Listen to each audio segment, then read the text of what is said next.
History collection ni makai tagi ahanbada da khwai Pumnamakta nolukse bagaloina taram nokseri asigi pause tagi maruiba pau khara khangjari.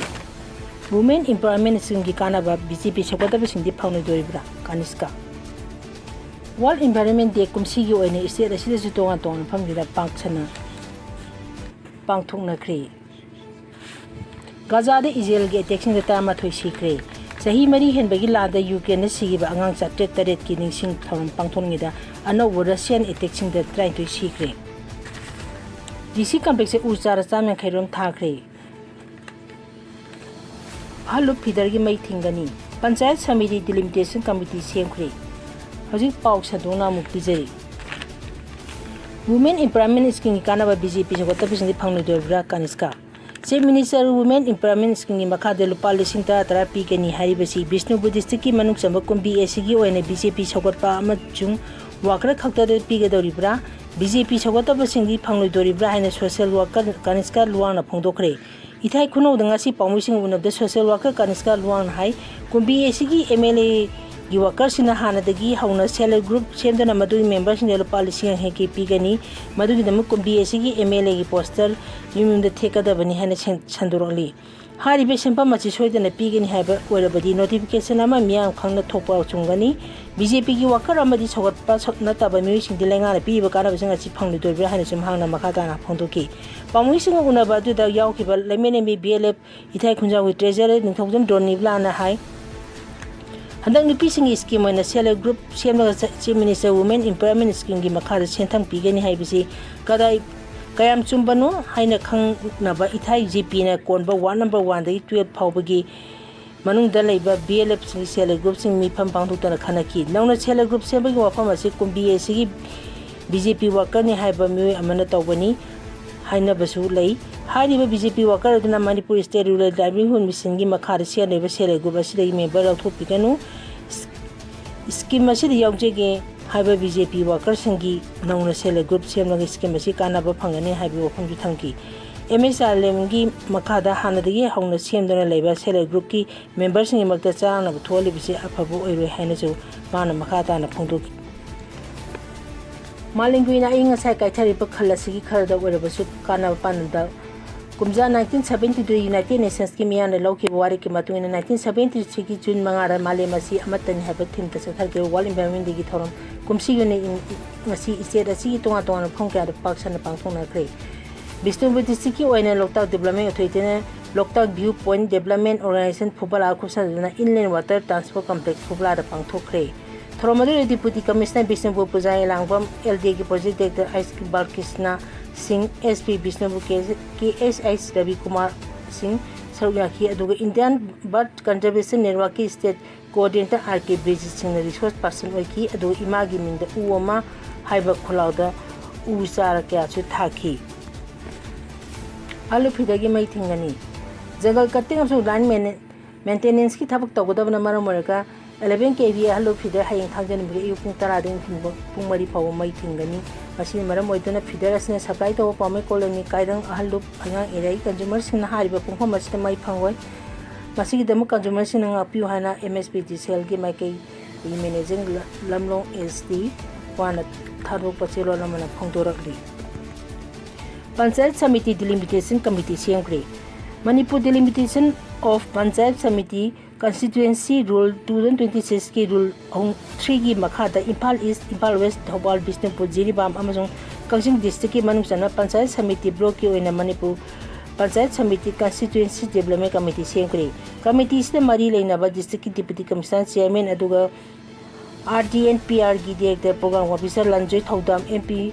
MCS Gate 1 amachung mari leinaba Block Development Officer member oiri Manipur Delimitation of Panchayat Samiti Constituency Rule 2026 na pibe rule amsung guideline makhada committee report ki recommendation check tawgi mutelenga te khallak-i hari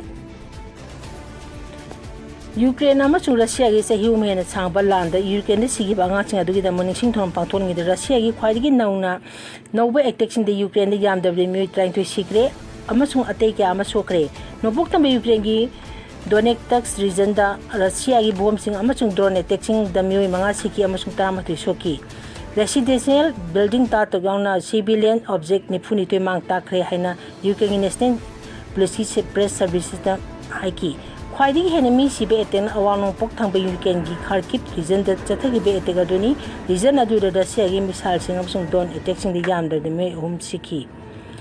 awang pok thang be UK da yam da me ani sikhi mari soki yampel community gi me thang pham de chathal gi be attack te miyo ani sikhi amachung miyo mari soki Mahak kami yukengi dani pro pertops region da su Russia na sel kapsalaki maduda yam da demi amasiki amang atopa mga soki Gaza da Israel gi attack ta matui sikre Israel gi land gi plane sing saul se nimita Gaza da attack sa thab da yam da demi ta matui sire aina Palestinian territory adu gi civil defense agency gi wangang loi amana AFP da phongdokre Gaza City ki awang nuksup amasung ka nuksup te Israel na drone attack sing sa tharaki madude miyu mapan siki haina Mahmud Basal na haiki ka nuksup amasung city center da police da target tawki pa drone attacks de miyu ani amagasu siki miyu tama to shoki haina wangang lo amana haiki October ri hauna ceasefire amasatna laba phawdu ma dugi wafam sa thunga den Israel gi military tangkhai hena khudum chanduna thamneba Gaza strip ta nimit khudingi ingsa yaw chathari ceasefire adu hauki matung de gi Israel na yamdra de miyoi samapun kuthrapan hatkre haina ja Hamas authority gi makhada thabak tawriba amasung UN na makhoine piba masing thajininga oiba lawriba Gaza head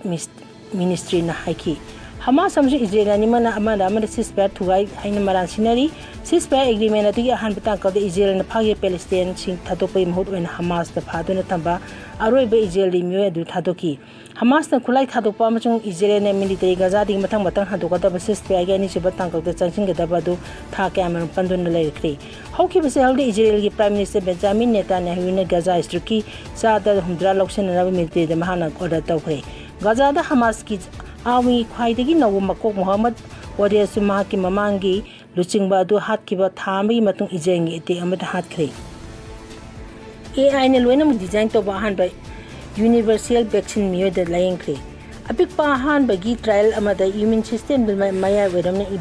effect ama piba artificial intelligence shijinnaduna design to virus maya amada target to vaccine ama puthokre AI ne loinam design to integrated yawa vaccine ama test awda masina han banani UK da University of Cambridge Researchers-singna irai nimita phongdokre experimental oiba vaccine asi SARS MERS amachung COVID-19 yawn tam thirab licensing thon ki virus ka amuki mayukta miyam ngaktonarba innovation vaccine ama oina vaccine asigi type asina nomadi tungi pandemic singa thokpa da mateng oigani haina tu oigana Researchers-singna makoi asa phongdokre scientist-singna gravity shijinnaduna fail kanba R2 moon route puthokre space powder chatpa haibasi yamna sen changma maramna space mission sing thorang tobda matam amachung honaba yamna thoktai efficiency da khajitang phagana phawna dollar million kya kanba nganggadabna scientist-singna matam panabda fail hanthana changadaba route chingthi Researchers-singna international team amana advanced computer modeling shijinnaduna art amsung mungi marakta hena efficient oiba route ama discover tawre haikre Researchers-singna aduna complex simulation sing salaiba makhata computing power hanthanba theory of functional connections shijinnadaba methods adu puthokre methods asi shijinnaduna team aduna mundi oithokpa yaba root million kuntra simulate tawki makoina nauna phongki study dana simulation 2,80,000 da reference peri nauna discover tawriba low cost route asi hanadi lotuna leirambani hana Researchers-singna aduna sandona haiki solar system phawduna chatpa spacecraft singna mission amagi akangnaba kariba mafam singkhakta da fuel sijenai movement gi damu scientist-singna ayama matamda gravity de tangjei maramdi majuda fuel taw mathauta di solar system da gravity based path sing interplanetary transportation network haina khangne research asi matungina tha da chanaba matam hena changdaba lambi am phangba haibasi art amasung mun animaki gravitational pull amagi makhada yamna poly space flight barrier ama haibasina kanabo orbit amda pusinba nation agent trajectory ama chukhangni art ke khwaidagi nangnaba nakana dagi lunar orbit adui chanabi mota madu ona tenema ka dagi changwana hena ifit oi haibasi team aduna phangki hojiki wenedi matang asida pau ꯂꯣꯏꯁꯤꯟꯖꯔꯦ꯫ ꯄꯨꯝꯅꯃꯛꯄꯨ ꯑꯃꯨꯛꯀ ꯍꯟꯅ ꯏꯀꯥꯏ ꯈꯨꯝꯅꯕ ꯎꯠꯆꯔꯤ꯫